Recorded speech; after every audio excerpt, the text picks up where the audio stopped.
All right, the exam mess is definitely sparking nationwide outrage, and rightly so, because the lives and the careers of just so many students is at stake. Let's tell you about the probe in this entire matter. The CBI team in Bihar to nab this solver gang members that they're looking at very closely. The CBI has reached Godhra in Gujarat to probe NEET UG irregularities. As far as Rajasthan is concerned, the High Court notice to the centre, the National Testing Agency, cancel NEET plea in Supreme Court again from the NTA officials involved in OMR manipulation. Also, the NEET scam probe reaches Maharashtra, where 2 people have been arrested. The probe has only intensified in the NEET paper leak case. The CBI has started its investigation in Bihar and in Gujarat. Meanwhile, the opposition has urged the centre to abolish the NEET exam and do justice to the students. Take a look at this special report.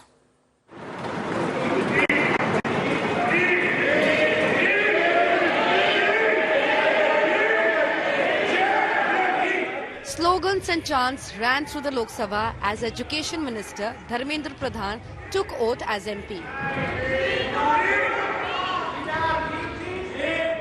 The exam mess is a big political flashpoint in Parliament, with the opposition demanding answers on NEET and other admission tests. दुनिया के सबसे तरक्की के रास्ते पे ले जाने की बात कर रहे हो, वहाँ पेपर लीक हो रहा हो। आप पेपर लीक जानबूझकर करा रहे हो, जिससे नौजवानों को नौकरी और उनका आरक्षण उनको न मिल जाए। पुराना इतिहास उठा करके देखिए, बीजेपी की सरकारों में कई बार पेपर लीक हुए हैं। Outside the parliament, the student wing of the Congress, the NSUI, took to the streets. देखिए, हमारी मांग पहले थी, अब हमारी मांग है कि पूरा एनटीए का सिस्टम भ्रष्ट है। जिस तरीके से नीट पीजी का भी एग्जाम उन्होंने पोस्टपोन करा, वो भी लीक हो गया। तो इमीडिएटली एनटीए को बैन करें और साथ के साथ नीट का एग्जाम दोबारा कराया जाए। The NEET paper leak probe has now been handed over to the CBI. The government has also formed a high-level committee. This committee will provide recommendations in 2 ways. One is the restructuring of NTA and its functioning, and then the entire gamut of the processes involved in the conduct of the examination. CBI teams are in Bihar and Gujarat, where multiple arrests have been made. CBI team reached Patna today and took a lay down of the entire investigation from the Bihar's Economic Offence Unit, which did a 31-day investigation into the matter after Patna Police's Shastri Nagar Police Station filed a case on the day of the exam. The role of the state's Oasis school in Hazaribagh is under scrutiny. According to the investigation agency, the paper may have leaked through this institute. EOU officials, they observed that there was evidence of tampering right from here, and it was very minute, and it was again pasted by glue that common people can never understand. Those things could be done only by highly skilled professors. Sources tell India Today that the government still believes that NEET paper leak is a localized problem and not a widespread issue, and that the coaching centres fan the controversy and provoke the students to protest. The centre also thinks that the grace marks awarded to over 1,500 students was unnecessary. With the future of lack of students in limbo, the Education Ministry needs to act tough and act fast. The opposition parties also together are now seeking the resignation of Dharmendra Pradhan. They want the central government to now take full responsibility and accountability for the entire NEET paper leak controversy. With camera person Deepak Bish, this is Aishwarya Paliwal reporting for India Today.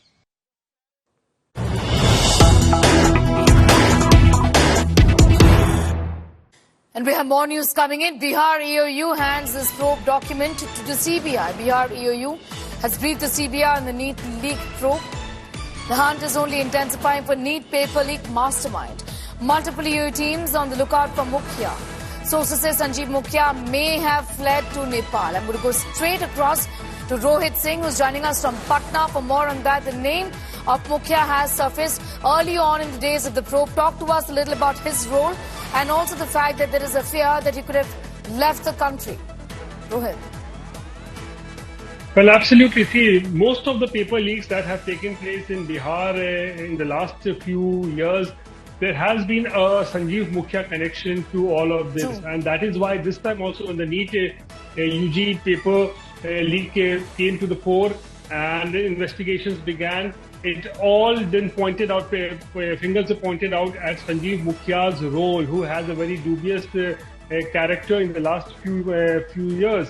And remember, Sikandar Yadvendu, one of the accused who was arrested in this entire case in fact, out of the 13 total arrests that have taken place, he named that Sanjeev Mukhya had a role in this. And ever since the EOU has set up several teams and massive hunt is going on in Bihar and across the bordering districts also, bordering states also, to look out for Mukhya. But what we are learning is that now there is a likely possibility that Sanjeev Mukhya may have fled to Nepal, because what we know is that he has contacts in Nepal as well. He has some family members who live in Nepal, and that is why there is a likely possibility that he may have fled to Nepal and maybe staying there to avoid any kind of arrest. But the EOU, who has set up several teams, still trying to locate Sanjeev Mukhya, who has a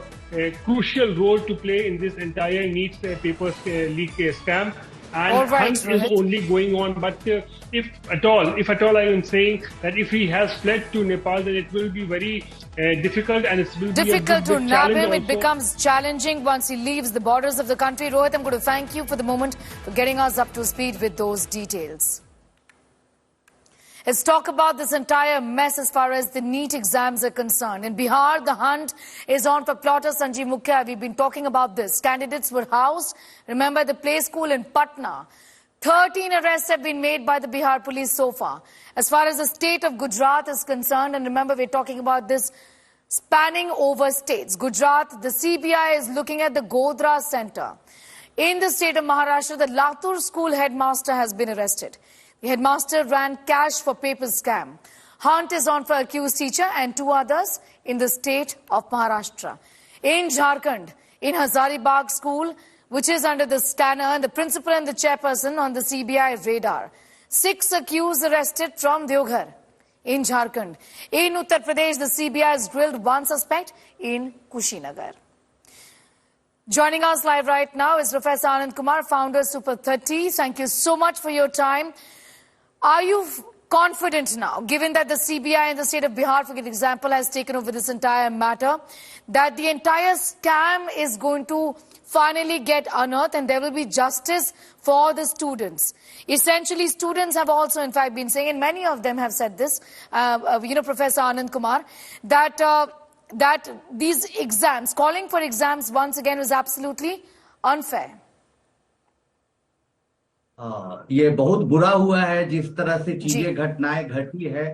बच्चे अपनी आखिरी जमीन बेचकर उनके माता पिता पढ़ने के लिए भेजते हैं, सालों साल की तैयारी होती है, ऐसी दुर्घटना हो जाती है बच्चों के साथ। तो बहुत इनजस्टिस हुआ है और दुख की बात है कि कई ऐसे इसमें स्कूल प्रिंसिपल्स, टीचर्स इन्वॉल्व हैं और टीचर्स का नाम बहुत खराब कर रहे हैं। तो जो सीबीआई से इंक्वायरी की बात चल रही है, या बिहार में भी आर्थिक अपराध जो काम कर रहा है, अच्छा काम कर रहा है, मैं तो यही मानना है मेरा, मैं चाहता हूं कि इस पर सख्त से सख्त कार्रवाई हो और एक ऐसा सिस्टम डेवलप हो कि अगली दफा कभी पेपर लीक न हो। अब उन बच्चों की मानसिकता के बारे में सोचिए, जो बच्चे परीक्षा दे चुके हैं, जिनका एग्जामिनेशन में जितना मार्क्स आना चाहिए था नहीं आया और गैर लोगों का आ गया, वह भी बहुत पेश में है कि आगे क्या किया जाए। क्या पढ़ाई शुरू करनी चाहिए, फिर से दोबारा तैयारी करनी चाहिए, या ऐसे ही वेट करना चाहिए? तो हम सरकार से ये रिक्वेस्ट करते हैं कि इस पर कार्रवाई जल्दी होनी चाहिए और सख्त कार्रवाई होनी चाहिए ताकि छात्रों को जस्टिस मिल पाए। ऐसे कई सारे छात्र हैं जैसे कि आप कह रहे थे, and we have the students also with us. Rishabh Jha is with us, NEET aspirant, Nandini Saini, Prapti Dutt and Amish Dubey, all of them NEET aspirants were joining us. But professor Anand Kumar, पूछना चाहूंगी आपसे कि ये कैसे बेहतर तरीके से हो सकता था, क्योंकि शुरुआत से ये बोला जा रहा था कि इसमें कोई प्रॉब्लम है, इस पूरे प्रक्रिया में कुछ ही प्रॉब्लम है, वरना ऐसे पॉसिबल ही नहीं हो सकता है कि ग्रेस मार्क्स दिया जाए. 67 इसके टॉपर्स, और शुरू में से ही इस पर क्वेश्चन मार्क्स इस एग्जाम्स में, इन एग्जाम्स में थे. इसको शुरू से ही हम लोगों को दुरुस्त करने की जरूरत है. एनटीए में भी कुछ लोगों की मिली भगत है, और वहां से लेके सेंटर तक कई लोग मिले हुए हैं महज कुछ रुपए के लिए, या बहुत बड़ी रकम भी बोले, अपना ईमान बेचकर जो हमारा देश का भविष्य युवा उसके जीवन से खिलवाड़ कर रहे हैं. ये बहुत गलत बात है. तो इसको शुरू से जांच होनी चाहिए कि कहां से एनटीए से लेके नेशनल टेस्ट एजेंसी से लेके जो पेरेंट्स घूस दे रहे हैं उन पर भी सख्त कार्रवाई होनी चाहिए. वो पूरी व्यवस्था को खराब कर रहे हैं, पैसे के माध्यम से बिगाड़ रहे हैं. तो हर लेयर पर छानबीन होनी चाहिए और सख्त से सख्त कार्रवाई होनी चाहिए ताकि बच्चों को न्याय मिल पाए.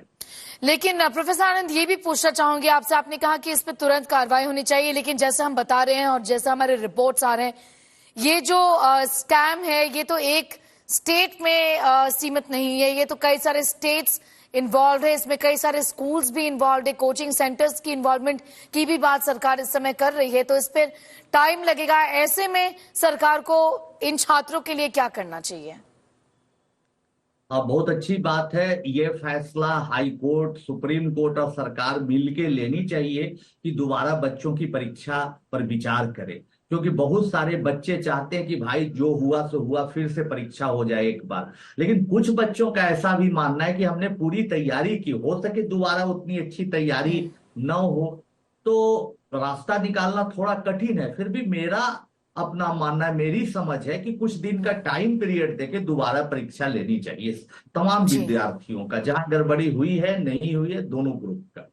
जी, ये भी पूछना चाहूंगी कि सरकार का ये भी कहना है कि जो कोचिंग सेंटर्स है वो छात्रों को प्रोवोक कर रहे हैं, वो उनको इनकरेज कर रहे हैं कि ये कहे कि गलत है और प्रोटेस्ट करे. ऐसे में आप क्या कहना चाहेंगे? देखिए, ये मामला सरकारी गैर सरकारी नहीं है.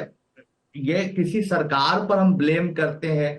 अरे ये तो क्वेश्चन लीक का मामला बहुत सालों से चला आ रहा है. मुन्ना भाई एमबीबीएस और कई फिल्में बन चुकी है, स्टेट लेवल पर, नेशनल लेवल पर ये चीजें हो रही हैं. जरूरत इस बात की नहीं है कि एक स्कैम हुआ है, ये जब जब हुआ है तब तब ऐसी चीजें आई है. तो पूरा बट सरकार ये कहती है लोकलाइज्ड मामला है, ये इतना बड़ा है नहीं, लेकिन जिसे जैसे कोचिंग सेंटर्स दिखा रहे हैं ये एस्केलेट कर रहे हैं कोचिंग सेंटर्स इस मामले को, ये तो लोकलाइज्ड मामला है. कई मामलों में तो सामने कोचिंग सेंटर्स वाले भी आएंगे. जो कोचिंग सेंटर्स इसमें इन्वॉल्व है वो चुप है, जो नहीं है वो बोल रहे हैं. कभी किसी में कोई इन्वॉल्व है, कभी कोई इन्वॉल्व हो सकता है. तो ऐसी बात नहीं है कि कोई कोचिंग सेंटर का ये मामला है या किसी खास विद्यार्थी का मामला है. ये उन तमाम विद्यार्थियों का मामला है जो बेचारे बहुत मेहनत किए लेकिन उनको परिणाम नहीं मिला. उनकी उम्मीद थी, उनके सपने थे और वो सपने टूट गए. मामला इस बात का है, न गवर्नमेंट का है, न कोई कोचिंग सेंटर का, बल्कि निष्कर्ष हम बताते विद्यार्थियों का मामला है. इस पर सरकार को सख्त से सख्त कार्रवाई करनी चाहिए. एकदम निचले लेयर से लेकर ऊपर तक लोगों को जांच करनी चाहिए. जी, संतुष्ट है ऋषभ झा आप ये इन्वेस्टिगेशंस जो चल रही हैं, इन इन्वेस्टिगेशन से कोर्ट भी स्टेप इन कर चुके हैं पूरे मामले में. The opposition is raising it, the government has spoken about it, and the CBI is also handling the matter in the state of Bihar for example. Rishabh Jha, are you satisfied? Thank you ma'am. Satisfy तो नहीं हो सकते हैं, क्योंकि कहीं ना कहीं जब पेपर लीक हुआ है, इतने सारे मिस हैंडलिंग हुई है, तो कहीं ना कहीं नुकसान तो सबको मिलके झेलना पड़ेगा.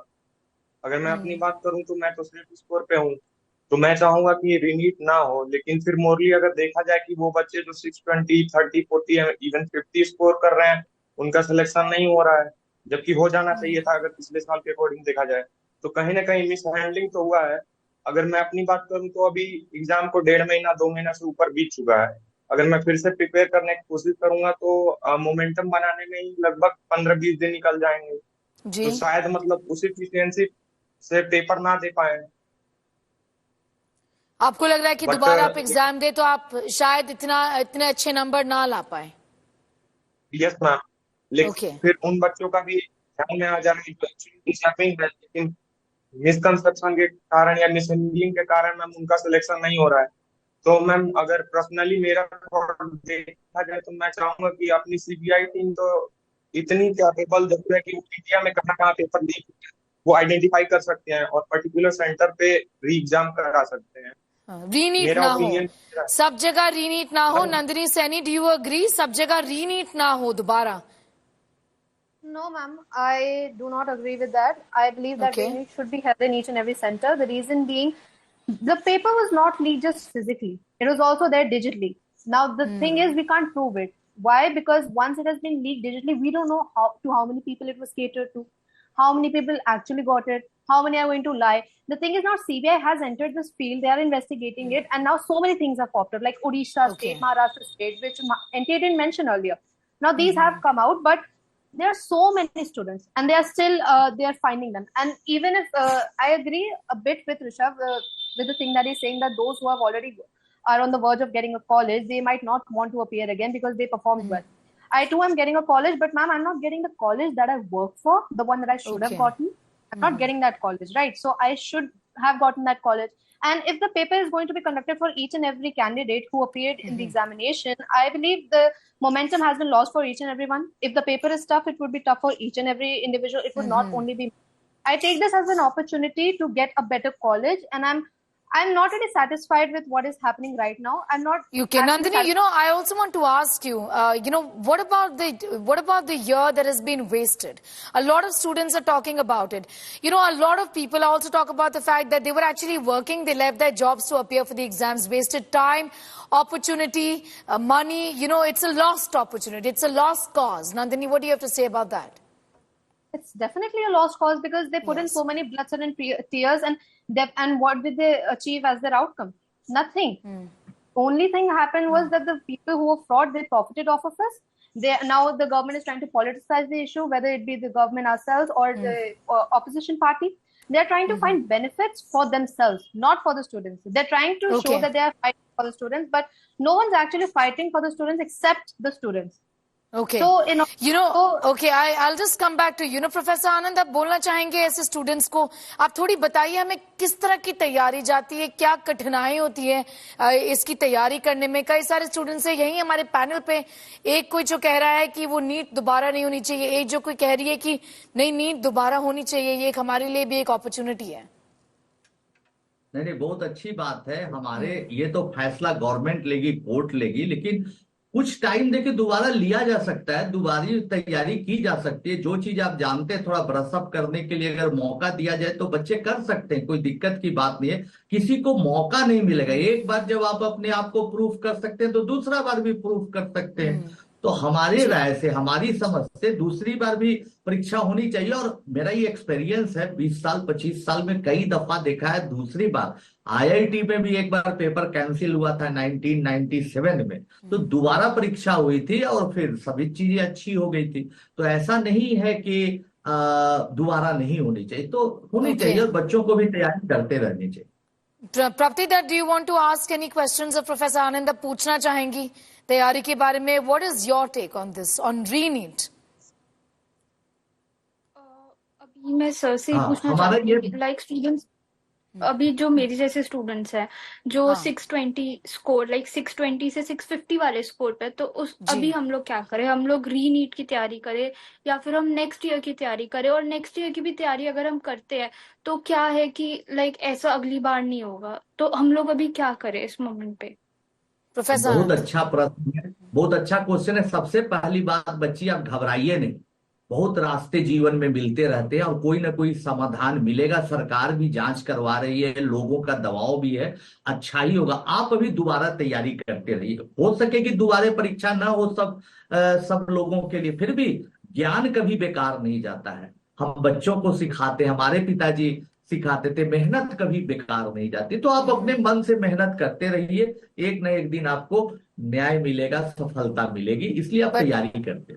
बट प्रोफेसर आनंद, एक सवाल बच्चों के मन में उठा है जो कि प्रप्ति दत्त कहती हैं कि दोबारा ऐसा नहीं होगा, इसकी क्या गारंटी। मैं अमीश दुबे से पूछना चाहती हूँ, क्या आपको भी ऐसा लगता है कि आप ये साल रहने दें, अगले साल दोबारा अगर तैयारी करें, ऐसा दोबारा नहीं होगा, ये सिस्टम ट्रांसपेरेंट है, सब अच्छा होगा, इसकी गारंटी नहीं है? क्या आपके मन में भी सवाल है Amish Dubey?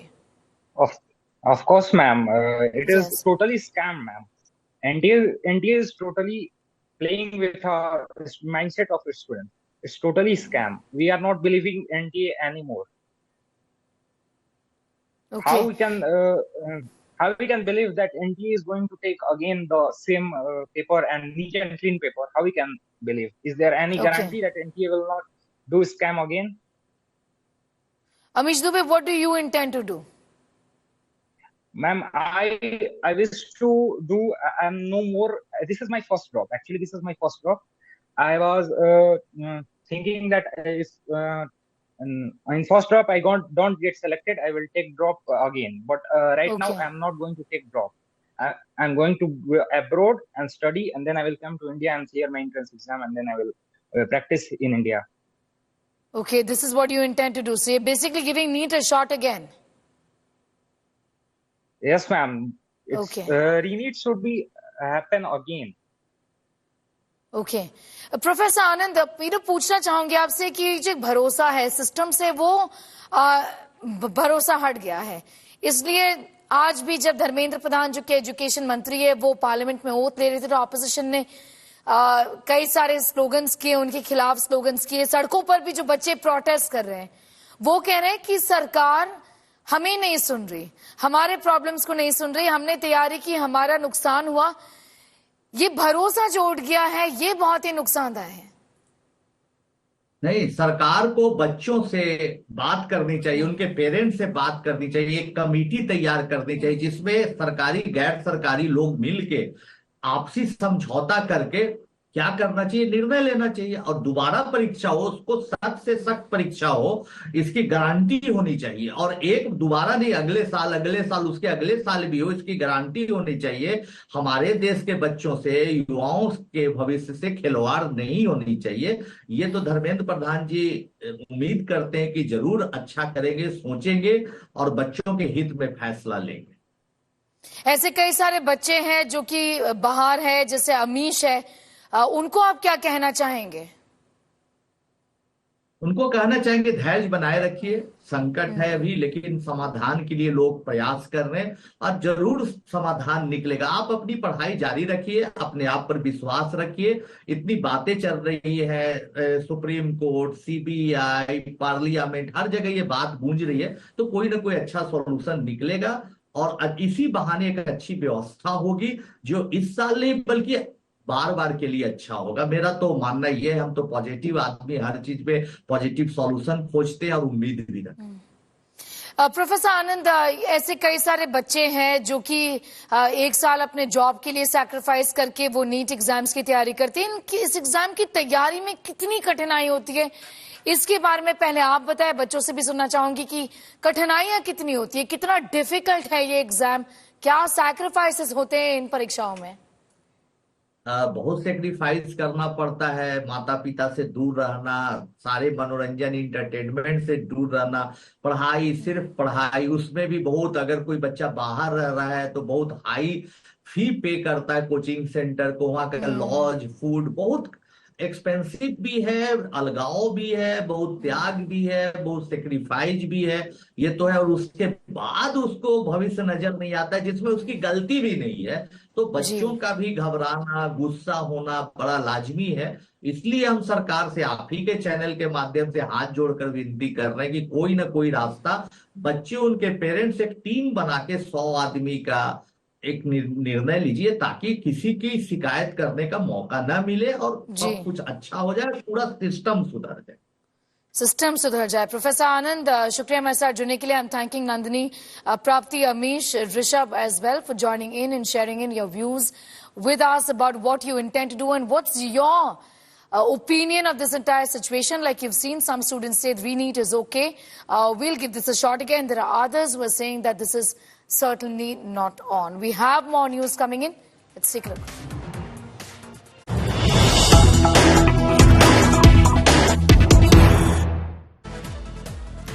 The Bengal Chief Minister has written to Prime Minister Narendra Modi on the NEET controversy. Mamata Banerjee has written a letter speaking about the fact that NEET should be abolished. That's a demand that has been made.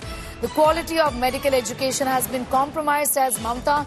Mamata has asked the Prime Minister to restore old entrance exam system. Remember, this isn't the first leader who is making this demand. This has been made by Tamil Nadu in the past as well. But this time around, it's Mamata Banerjee who's speaking of the fact that the old system should be restored and that people have lost faith on NEET.